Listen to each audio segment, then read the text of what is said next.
Well, welcome back, everybody, to No Sweat English. Today, I'd like to talk about how to write a narrative paragraph.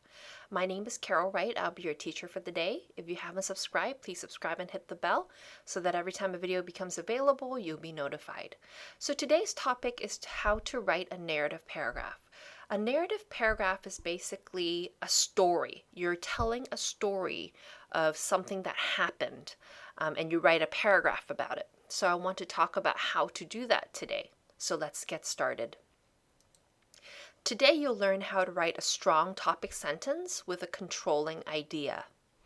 You'll learn how to organize in chronological or a logical manner. You're going to learn how to choose an interesting point of view. You will also learn how to use transitions and connection words. So first, what is a topic sentence? The topic sentence is usually the first sentence of the paragraph that has a subject and a main idea. Subject is basically your topic. What are you going to talk about in this narrative paragraph? Is it your first day of school? Did something happen? Is it your vacation? What will you talk about? The main idea is how you talk about the topic. So, for example, if your topic is first day of school, was it good or bad? That's the main idea. Okay, so first day of school, if you say the first day of school was really bad, that's your main idea. Okay, or my first day of school was the best day of my life. The best day of your life will be the main idea. Okay, so here's the subject and the main idea. That's what you need for every topic sentence. Now let me give you an example of a topic sentence. Two examples. I remember clearly the day I made a big mistake with my best friend. Now let's see, what is the topic here? The topic is a big mistake. The main idea here is I made a big mistake with my best friend. Second topic sentence, when I was 16 years old, I received a travel scholarship to study in the US.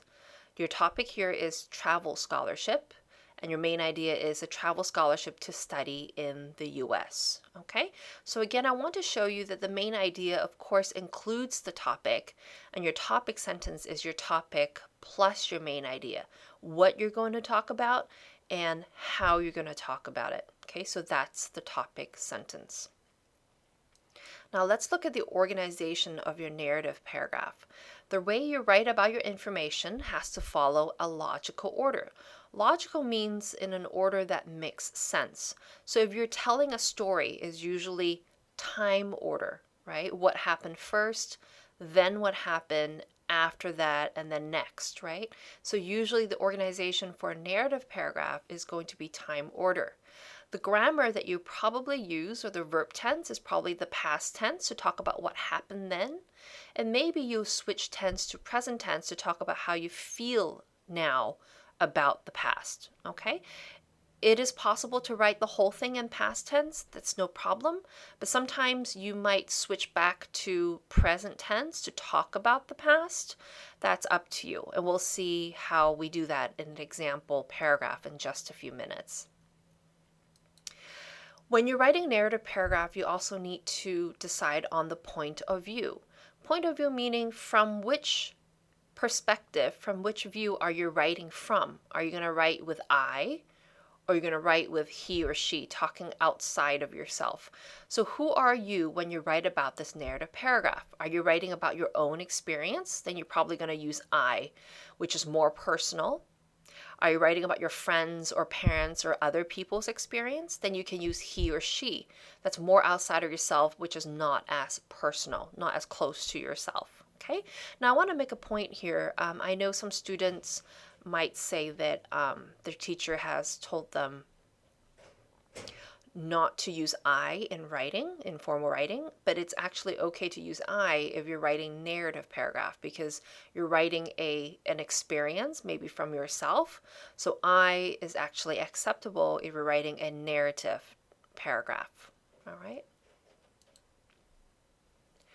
Now let's take a look at some prepositions and some subordinators that you might be using in your sentences to indicate time relationships. Okay, let's look at each one of them. After a moment. Okay, so after some time, what happened? At 10 o'clock or at noon, when we talk about time. By 10 o'clock, by then, meaning that's the latest time something has happened. During the morning, during that time. From 6 o'clock to 7 o'clock. From then on, or if you talk about time in May or in 2009, on Saturday, one day or one time, 3 days later, until 6 o'clock, or until then. Okay, so these are really good prepositions of time to use that you might want to use in your writing. Here's some example with after a moment of silence. She asked who had broken the vase. I used to work from Saturday to Wednesday. Okay. We also have some subordinators you can use to do your writing. We can use while, meaning during the time, when, at a certain time, as, meaning at this kind of at the same time, whenever, before, after, until, as soon as, the moment that, or once. And here's some good examples how to use some of these subordinators. While I was driving away, the driver copied my license plate number. We were friends until I told the teacher about the vase. As soon as I found out that I was innocent, I exhaled slowly. The moment that I saw her, I thought she was pretty.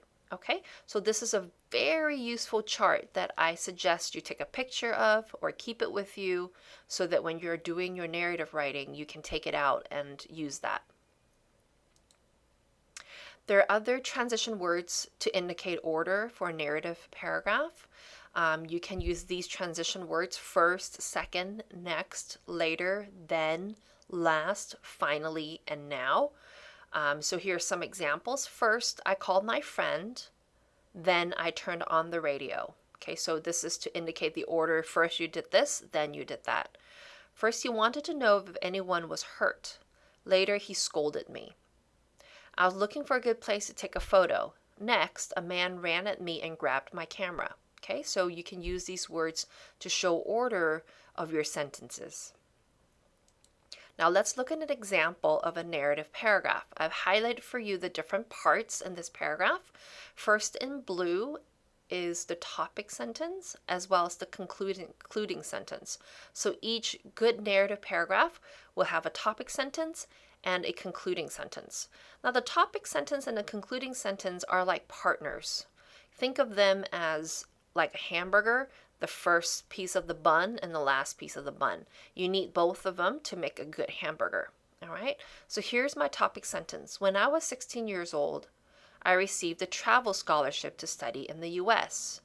Now this stuff in the middle, the meat or your hamburger, is going to be about the story. Okay, here we go.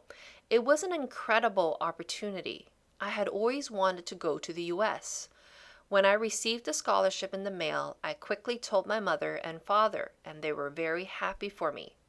Then my mother took me shopping for some new clothes and a suitcase so that I could start packing for my trip in 2 weeks. After that, we bought some books and an English dictionary so that I would be prepared to study in the US. That night at dinner time, we went out to my favorite restaurant to celebrate this special time of my life. Little did I know, this experience was going to change my life forever. Because of this experience, I'm now a college student in UCLA, all thanks to my scholarship. Okay, so let's take a look at the topic sentence. Topic sentence is about receiving travel scholarship. And remember how this is the first part of my bun and this is the end of my bun that's going to reflect the topic sentence. So this is about travel scholarship, studying in the US. My concluding sentence is also going to talk about the scholarship, go back to my scholarship and what's happening to me now. Okay, so you should see these two kind of match each other, but they're not exactly the same sentence. Sometimes students make the mistake saying that, oh, they need to be the same. They don't, but they should have the same topic and very similar main idea. Now, if you look at the body of my paragraph, I also bolded all the verb tenses for you. I want to show you that because this is about me at 16 years old, everything is in past tense. Okay, so please notice that all my verbs are in past tense. And I also use some transitions, then and after that. Now I switch tense in my concluding sentence to present tense because I'm talking about myself now, not 16 years ago. So you'll see there is a switch in tense. This is present tense in my concluding sentence. All right, so that's one example of a good narrative paragraph. Let's look at a second example. Again, my topic sentences are in different color. We have the green for topic sentence and the concluding sentence. Topic sentence says, when I was teaching at an English school, a Chinese student challenged me like no one had ever done. Okay, so my topic here is teaching at an English school, and my main idea is I was challenged by a Chinese student. Okay, and let's read this, and we'll read the concluding sentence and see how they match up. So let's do it. It was the first day of class, and I was introducing myself to my students. I told them that I was Chinese who had lived in the US for over 20 years and had over 10 years of teaching experience. At the time, I could see from one student's eyes distrust and suspicion. I didn't know what to think of it, but continued to teach. After that, the student came up to me and said, I didn't come to America to have a Chinese teacher. I want an American teacher. Even though I told him that I was an American, he was still upset and disappointed. Then I said to him, I would like you to give me a chance. If by the end of this week you are still not happy, then you can speak to my boss to change to different class. He said okay and left. By the end of the week, I had become his favorite teacher. Even though he challenged me, he remains to be one of my favorite students. Okay, so I just wanted to show you again, here's my topic sentence. When I was teaching at an English school, a Chinese student challenged me like no other have ever done. And then here I'm going back to being his teacher and how he challenged me, right? By the end of the week, I had become his favorite teacher. And even though he challenged me, he remains to be one of my favorite students. Okay, so hopefully you see how these two work together like the hamburger buns that start and finish the hamburger. Now, again, in the middle, you should see my verb tenses.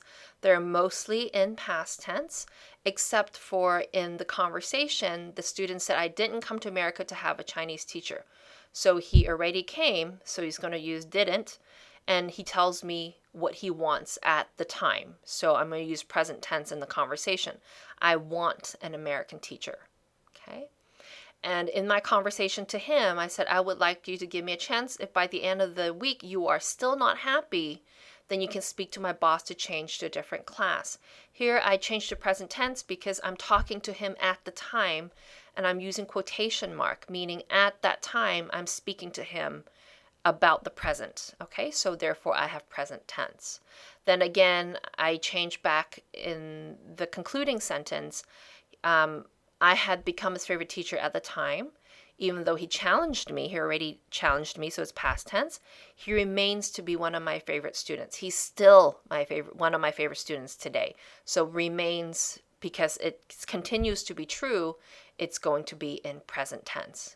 Okay, so as you can see, it's pretty tricky. Sometimes you're switching back and forth between present and past tense, but that's the way about writing stories. Sometimes you're talking about yourself in the past, or you're talking about yourself now. So you need to be very clear. If you talk about the past, use past tense. If you talk about yourself now, how you feel about things, then please use present tense. Now I have a checklist for you to check yourself after you write your paragraph to make sure you've done these things correctly. Okay, so check yourself. I've used present and past tense correctly. Most verbs are in the past tense, so check your paragraph if that's true.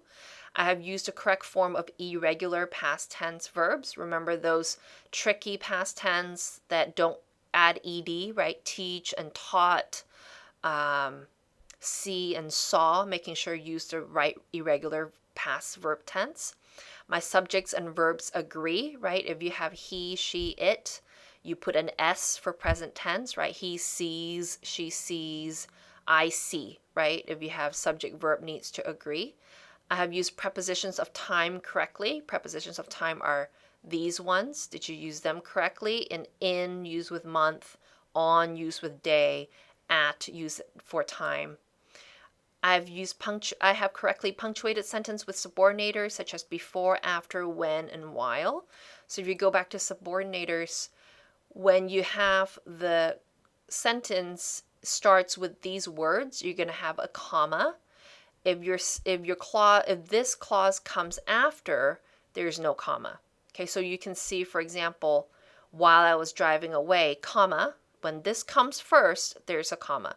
But if these clauses go after, we were friends until I told the teacher about the vase, there's no comma. Okay, so please note that. I should have said that earlier, I'm sorry. But here, remember, if this sentence comes first, comma, if this type of sentence go after, no comma. Okay, so this is what they mean by checking yourself that you have the right comma in the right place.